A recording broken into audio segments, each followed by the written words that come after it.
Viewers फिर दुबारा तुहाडा स्वागत है प्रोग्राम सच्चा सच विच जी। डॉक्टर साहब हुण साडे दर्शकां नूं दसो अज दे दिन दी इतिहासक कहानी। सिख इतिहास के हवाले नाल 1634 ਦੇ ਵਿੱਚ ਅੰਮ੍ਰਿਤਸਰ 'ਚ ਜਿਹੜੀ ਪਹਿਲੀ ਲੜਾਈ ਹੋਈ ਜਦੋਂ ਕਿ ਮੁਖਲਿਸ ਖਾਂ ਹਮਲਾਵਰ ਹੋਇਆ ਤਾਂ ਉਹਦੇ 'ਚ ਬੜੇ ਪ੍ਰਮੁੱਖ ਸਿੱਖ ਜਿਨ੍ਹਾਂ ਦੇ ਨਾਂ ਸ਼ਹੀਦਾਂ ਦੀ ਜਿਹੜਾ ਇਤਿਹਾਸਕ ਸੂਚੀ ਵਿੱਚ ਨੇ ਭਾਈ ਪਿਰਾਣਾ ਜੀ ਭਾਈ ਬੱਲੂ ਆਦਿਕ ਉਹ ਸ਼ਹੀਦ ਹੋਏ।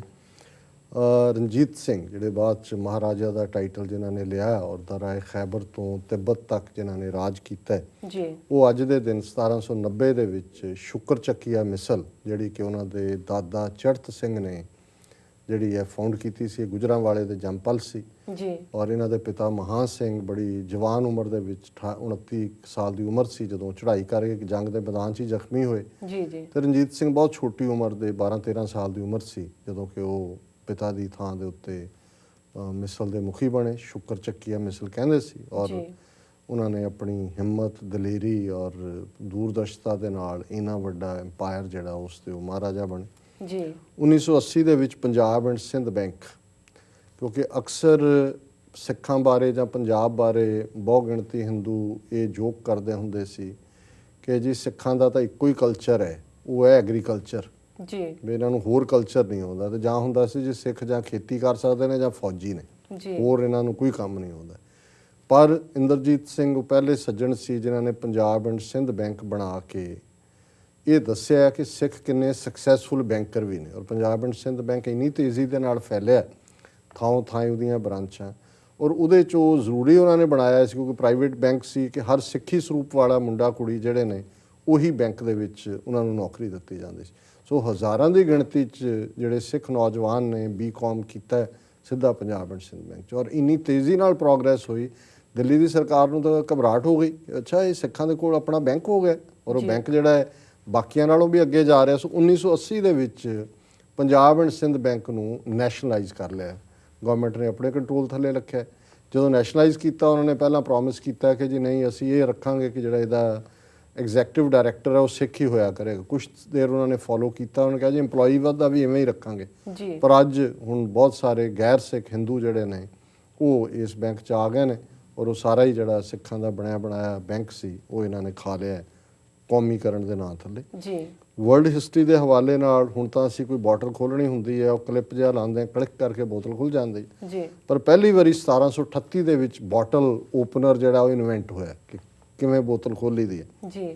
ਹਾਲਾਂਕਿ ਇਹ ਖੋਲ੍ਹਦੇ ਤਾਂ ਹੁਣ ਹੋਰ ਜ਼ਿਆਦਾ ਨੇ, ਬਾਕੀ ਤਾਂ ਕੋਰਕ ਨਾਲ ਹੀ ਖੋਲ੍ਹ ਲੈਂਦੇ ਨੇ। 1784 ਦੇ ਵਿੱਚ ਪਹਿਲੀ ਬੈਲੂਨ ਫਲਾਈਟ ਜਿਹੜੀ ਹੈ ਆਇਰਲੈਂਡ ਦੇ ਵਿੱਚ ਇਹ ਲਈ ਗਈ। 1817 ਦੇ ਵਿੱਚ ਪਹਿਲਾ ਸਕੂਲ ਫਾਰ ਡੈਫ, ਜਦੋਂ ਅਸੀਂ ਡੈਫ ਐਂਡ ਡੰਬ ਕਹਿੰਦੇ ਹਾਂ, ਬੋਲੇ ਡੈਫ ਨੂੰ ਕਹਿੰਦੇ ਨੇ, ਡੰਬ ਗੂੰਗੇ ਨੂੰ ਕਹਿੰਦੇ ਨੇ, ਹੁਣ ਤਾਂ ਸਕੂਲ ਕਾਮਨ ਹੁੰਦੇ ਨੇ ਪਰ ਇਸ ਜ਼ਮਾਨੇ 'ਚ ਇਹ ਪਤਾ ਨਹੀਂ ਸੀ ਕਿ ਦੋਨੋਂ ਚੀਜ਼ਾਂ ਟੂਗੈਦਰ ਜਾਂਦੀਆਂ।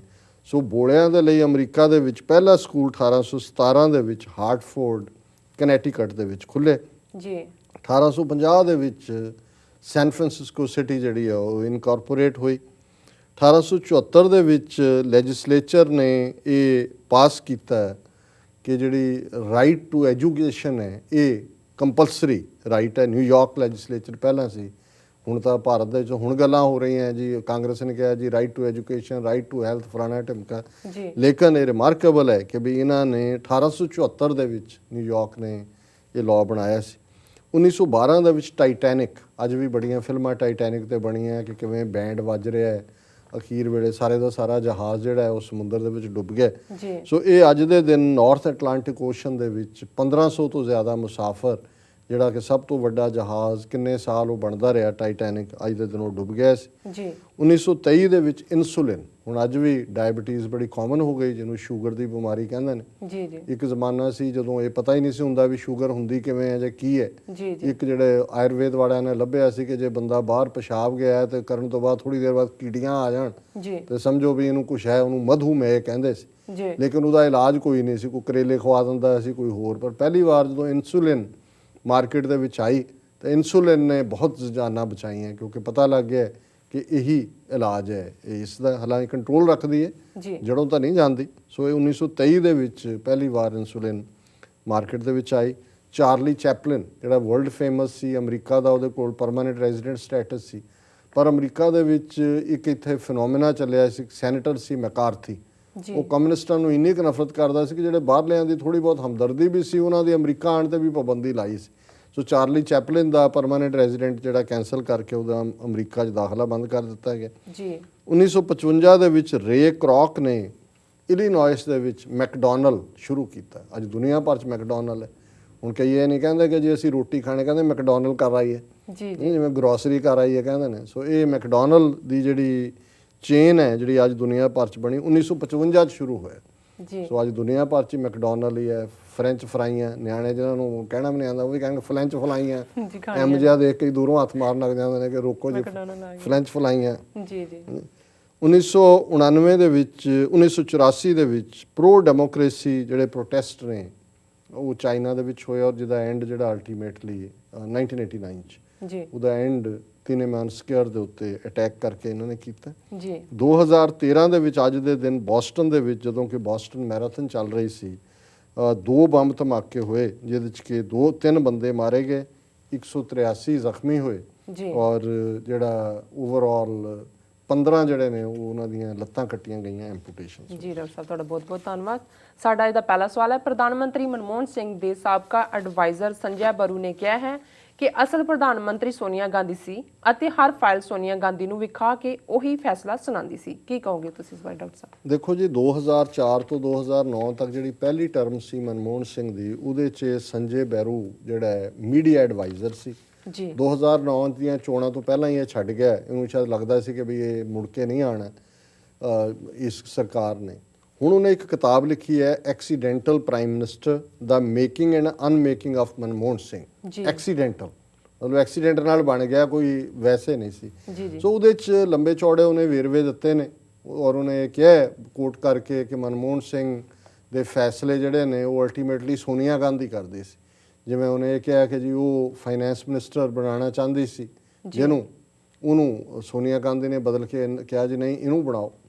ਜੇ ਕੋਈ ਹੋਰ ਜਿਹੜਾ ਇੱਕ ਉਹਨਾਂ ਨੇ ਨਾਂ ਲਿਆ ਕਿ ਜੀ ਉਹ ਇੱਕ ਰੈਗੂਲਰ ਕੰਡੂਟ ਸੀ ਬੰਦਾ ਜਿਹੜਾ ਕਿ ਹਰ ਫਾਈਲ ਪ੍ਰਾਈਮ ਮਿਨਿਸਟਰ ਦੀ ਸੋਨੀਆ ਗਾਂਧੀ ਕੋਲ ਲੈ ਕੇ ਜਾਂਦਾ ਸੀ ਔਰ ਉਹਦੀ ਅਪਰੂਵਲ ਹੁੰਦੀ ਸੀ। ਸੋ ਉਹਨੇ ਕਿਹਾ ਵੀ ਉਹਦੀ ਸੈਕੰਡ ਟਰਮ ਜਿਹੜੀ ਹੈ ਵਰਚੁਅਲੀ ਜਿਹੜੀ ਰੀਅਲ ਪ੍ਰਾਈਮ ਮਿਨਿਸਟਰ ਸੀ ਉਹ ਸੋਨੀਆ ਗਾਂਧੀ ਸੀ, ਅਤੇ ਮਨਮੋਹਨ ਸਿੰਘ ਤਾਂ ਇੱਕ ਪੁਤਲੀ ਸੀ, ਕਠਪੁਤਲੀ ਸੀ ਸਾਹਮਣੇ। ਸੋ ਹਾਲਾਂਕਿ ਉਹਦੀ ਇਸ ਕਿਤਾਬ 'ਚ ਜਿਹੜੇ ਇਸ ਕਿਸਮ ਦੀਆਂ ਗੱਲਾਂ ਆਈਆਂ, ਪ੍ਰਾਈਮ ਮਿਨਿਸਟਰ ਆਫਿਸ ਜਿਹਨੂੰ PMO ਕਹਿੰਦੇ ਨੇ, ਉਹਨਾਂ ਨੇ ਤਾਂ ਕੰਡੈਮ ਕੀਤਾ। ਉਹਨਾਂ ਨੇ ਕਿਹਾ ਜੀ ਅਨਐਥੀਕਲ ਹੈ ਇਹ ਜਿਹੜਾ ਪਾਰਟ ਹੈ, ਇਹ ਤਾਂ ਗੋਪਨੀਯਤਾ ਹੁੰਦੀ ਹੈ, ਕੌਨਫੀਡੈਂਸ਼ੀਅਲਿਟੀ ਹੁੰਦੀ ਹੈ, ਝੂਠ ਬੋਲ ਰਿਹਾ ਹੈ। ਕਿਸੇ ਨੇ ਕਿਹਾ ਜੀ ਨਰਿੰਦਰ ਮੋਦੀ ਨਾਲ ਰਲ ਗਿਆ, ਕਿਸੇ ਹੋਰ ਨਾਲ ਰਲ ਗਿਆ ਜੀ, ਪਰ ਮੈਂ ਬੜਾ ਹੋ ਹੱਲਾ ਹੋ ਰਿਹਾ ਇਹਦੇ 'ਤੇ। ਸੋ ਮੈਂ ਸਮਝਦਾ ਵੀ ਇਹਦੇ 'ਚ ਐਸੀ ਕਿਹੜੀ ਗੱਲ ਹੈ ਜਿਹੜੀ ਲੋਕਾਂ ਨੂੰ ਪਤਾ ਨਹੀਂ ਸੀ ਕਿ ਜੋ ਵੀ ਹੈ। ਹੁਣ ਮਨਮੋਹਨ ਸਿੰਘ ਤਾਂ ਇੱਕ ਰਬੜ ਸਟੈਂਪ ਰਿਹਾ, ਫੈਸਲੇ ਸੋਨੀਆ ਗਾਂਧੀ ਨੇ ਲਏ ਨੇ। ਹੁਣ ਰਾਹੁਲ ਗਾਂਧੀ ਨੂੰ ਲਿਆਉਣਾ ਜਾਂ ਉਹਦਾ ਉਹ ਫੈਸਲਾ ਕਿਹਨੇ ਲਿਆ, ਜਾਂ ਜਿੰਨੇ ਜੇ ਮਨਮੋਹਨ ਸਿੰਘ ਫੈਸਲੇ ਲੈਣ ਜੋਗਾ ਹੁੰਦਾ ਤੇ ਫਿਰ ਜਗਦੀਸ਼ ਟਾਈਟਲਰ, ਸਜਨ ਕੁਮਾਰ ਜੇਲ੍ਹ ਦੀਆਂ ਸਲਾਖਾਂ ਪਿੱਛੇ ਹੁੰਦੇ ਜੀ। ਸੋ ਜੇ ਉਹ ਬਾਹਰ ਨੇ ਤੇ ਇਹ ਹੈ ਵੀ ਹੁਣ ਮਨਮੋਹਨ ਸਿੰਘ ਸੋਨੀਆ ਗਾਂਧੀ ਦੇ ਹਸਬੈਂਡ ਰਾਜੀਵ ਗਾਂਧੀ ਦੇ ਉਹ ਬੰਦੇ ਨੇ ਜਿਨ੍ਹਾਂ ਨੇ ਸਿੱਖਾਂ ਦੀ ਨਸਲਕੁਸ਼ੀ ਕੀਤੀ। ਸੋ ਇਹ ਇੱਕ ਨੋਨ ਫੈਕਟ ਹੈ, ਪਰ ਇਹ ਵੀ ਇੱਕ ਰਿਵਾਜ ਹੈ, ਅਮਰੀਕਾ ਬਾਹਰਲੇ ਮੁਲਕਾਂ 'ਚ ਵੀ ਹੁੰਦਾ। ਜਿਹੜੇ ਲੋਕ ਹਾਇਰ ਅਪ ਰਹੇ ਹੁੰਦੇ ਨੇ ਉਹ ਰਿਟਾਇਰ ਹੋਣ ਤੋਂ ਬਾਅਦ ਕੋਈ ਮਸਾਲੇਦਾਰ 4 ਗੱਲਾਂ ਲਿਖ ਦਿੰਦੇ ਨੇ, 2 ਸੱਚੀਆਂ 2 ਝੂਠੀਆਂ, ਉਹਨਾਂ ਦੀ ਚਰਚਾ ਹੁੰਦੀ ਹੈ, ਕਿਤਾਬ ਤੋਂ ਵਿਕ ਜਾਂਦੀ ਹੈ, ਉਹਨਾਂ ਦੀ ਰਿਟਾਇਰਮੈਂਟ ਲੰਘ ਜਾਂਦੀ ਹੈ। ਸੋ ਇਹ ਸੰਜੇ ਬਰੂ ਦੀ ਗੱਲ ਵੀ ਇਹੀ ਹੈ, ਉਹਦੇ 'ਚ ਕੋਈ ਐਸਾ ਇੰਕਸ਼ਾਫ ਨਹੀਂ ਹੈ ਜਿਹੜਾ ਲੋਕਾਂ ਨੂੰ ਪਤਾ ਨਾ ਹੋਏ। ਮੈਂ ਸਮਝਦਾ ਵੀ ਇਹ ਪਹਿਲੇ ਦਿਨ ਤੋਂ ਹੀ ਨੋਨ ਹੈ ਕਿ ਮਨਮੋਹਨ ਸਿੰਘ ਜਿਹੜਾ ਹੈ ਉਹ ਪ੍ਰੋਕਸੀ ਆਊਟਫਿਟ ਹੈ, ਔਰ ਲਿਆਂਦਾ ਵੀ ਸੋਨੀਆ ਗਾਂਧੀ ਨੇ ਉਹਨੂੰ, ਕਿਉਂ ਨਾ ਉਹਨੂੰ ਵਰਤਦੀ ਹੋ। ਇਹ ਤਾਂ ਆਪ ਕਦੇ ਡੌਗ ਕੈਚਰ ਵੀ ਨਹੀਂ ਬਣਿਆ। ਇੱਕ ਵਾਰੀ ਚੋਣ ਲੜੀ ਹੈ, ਉਦੋਂ ਹਾਰ ਗਿਆ ਦਿੱਲੀ 'ਚੋਂ। ਸੋ ਕੁੱਲ ਮਿਲਾ ਕੇ ਅਸੀਂ ਸਮਝਦੇ ਹਾਂ ਵੀ ਇਹ ਕਿਤਾਬ ਵੇਚਣ ਵਾਲਾ ਕੰਮ ਜ਼ਿਆਦਾ ਹੈ, ਇਸ ਤੋਂ ਵੱਧ ਕੇ ਇਹਦੇ 'ਚ ਕੋਈ ਨਵੀਂ ਜਾਣਕਾਰੀ ਨਹੀਂ ਜੀ। ਡਾਕਟਰ ਸਾਹਿਬ ਬਿਲਕੁਲ। ਹੁਣ ਸਾਡੇ ਦਰਸ਼ਕਾਂ ਨੂੰ ਦੱਸੋ ਅੱਜ ਦਾ ਵਿਚਾਰ। ਅੱਜ ਦੇ ਵਿਚਾਰ ਲਈ ਅਸੀਂ ਭਾਈ ਨੰਦ ਲਾਲ ਜੀ ਦੀ ਗਜ਼ਲ ਨੰਬਰ 37 ਨੂੰ ਚੁਣਿਆ ਜੀ, ਜਿਹੜੀ ਕਿ 5 ਸ਼ੇਅਰ ਨੇ ਇਸ ਦੇ, ਔਰ ਇਹਦੇ ਯਾਦ ਦਹਾਨੀ ਕਰਾਉਂਦੀ ਹੈ ਕਿ ਉਮਰ ਲੰਘਦੀ ਜਾਂਦੀ ਹੈ, ਜਵਾਨੀ ਗਈ, ਬੁਢਾਪਾ ਆਇਆ ਜੀ, ਔਰ ਅਸੀਂ ਆਪਣਾ ਸਮਾਂ ਅਜਾਈਂ ਗਵਾ ਰਹੇ। ਰੱਬ ਦੀ ਯਾਦ ਵੱਲ ਜਿਹੜਾ ਮੁੜਨ ਦਾ ਵਕਤ ਹੈ ਉਸ ਨੂੰ ਅਸੀਂ ਬਿਲਕੁਲ ਜਿਹੜਾ ਅਵੇਲ ਨਹੀਂ ਕਰ ਰਹੇ। ਸੋ ਇਹਦਾ ਮੂਲ ਫਾਰਸੀ ਪਾਠ ਹੈ, ਮਨ ਅਜ਼ ਜਵਾਂ ਕੇ ਪੀਰ ਸ਼ੁਦਮ ਦਰ ਕਿਨਾਰੇ ਉਮਰ, ਐ ਬਾ ਖੁਸ਼ ਗੁਜ਼ਸਤ ਮਰਾ ਦਰ ਕਿਨਾਰੇ ਉਮਰ, ਦਮ ਹਾਏ ਮਾਂਦਾ ਰਾ तो चुनी मुग्तनम शुमार, आखिर खिजा ब्यावुर्द ई नो बहारे उमर। हाँ मुग्तनम शुमार दमे रा, बा जिक्र हक, चूँ बाद में रवद जे नज़र दर शुमारे उमर। बाशद रवाजा काफलाए मौज पे बापे, आबे बनोस यक नफस अज जुए बारे उमर।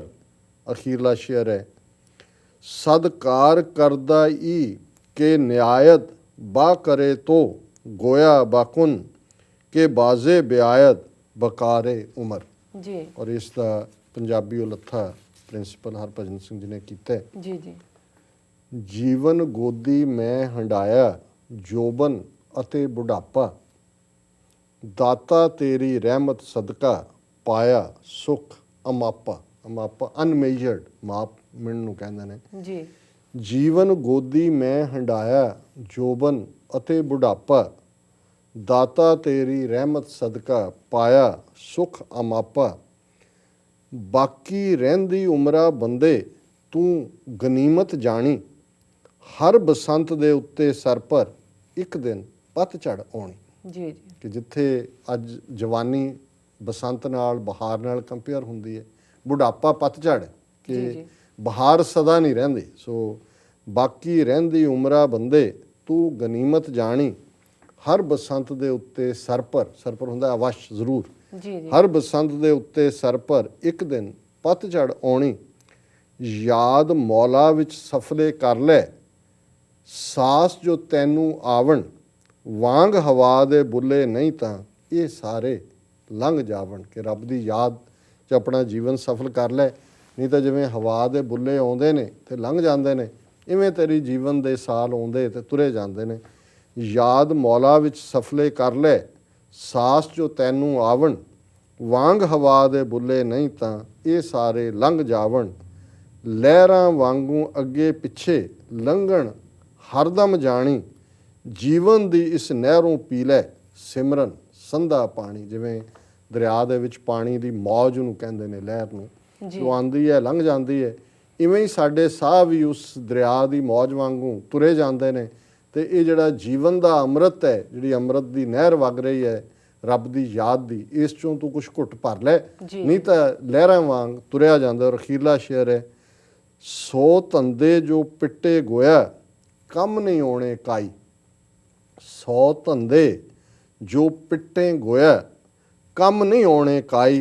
ऐसे कम करी तू जेड़े अंते होण सहाई। कि सारी जिंदगी पलच पलच सगली मोई, झूठे धंधे मोह, ये सारे धंधे सगली दुनिया नूं कहंदे ने। पलच पलच के फस फस के मर रहे हैं असीं।